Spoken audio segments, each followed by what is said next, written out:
What's up, you guys?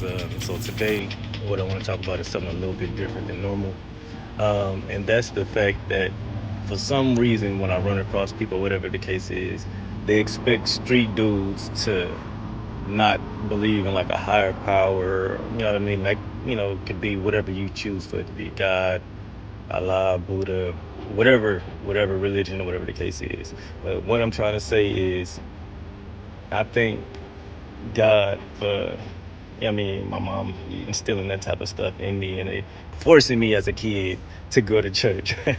You know what I mean? Because people forget that these gang members and people that's in the streets, they all, come from somewhere, right? And that they could have been coming from families that was Jehovah Witness, like I said, Christian, Muslims, whatever, you know what I mean?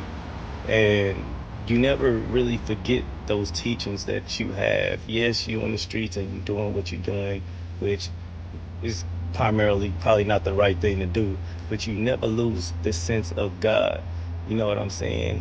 The difference between a person that believe in a higher power and not is when you going through hard times and you know what I mean, and everything just going all bad and you can't figure it out.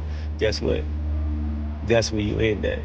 Somebody that believe into something, they got that extra strength, that extra knowledge of knowing that they got somebody else that they can lean on, and you know what I mean, somebody that's can protect them, you know what I mean, that help them get through whatever they're going through, whether that's fighting a case, a death, any type of bad situation. It could be something as simple as getting your rent paid, you know what I mean?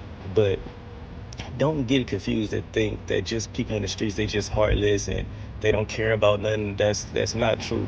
You know what I mean? They believe in stuff, we believe in stuff, you know what I mean? So um just wanted to give a little insight, you know what I mean? Because at the end of the day, people in the streets, they still regular people too. They still have feelings, they still have thoughts, and you know what I mean? And we all have humble beginnings, may not have been the greatest things, but we all started somewhere. Most black people I know was dragged into church.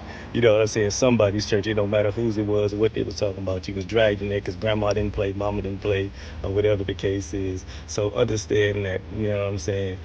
That's the difference between not having some type of spiritual awareness is when you need in fourth quarter and you ain't got nothing left, you always got something to count on. What's your deal?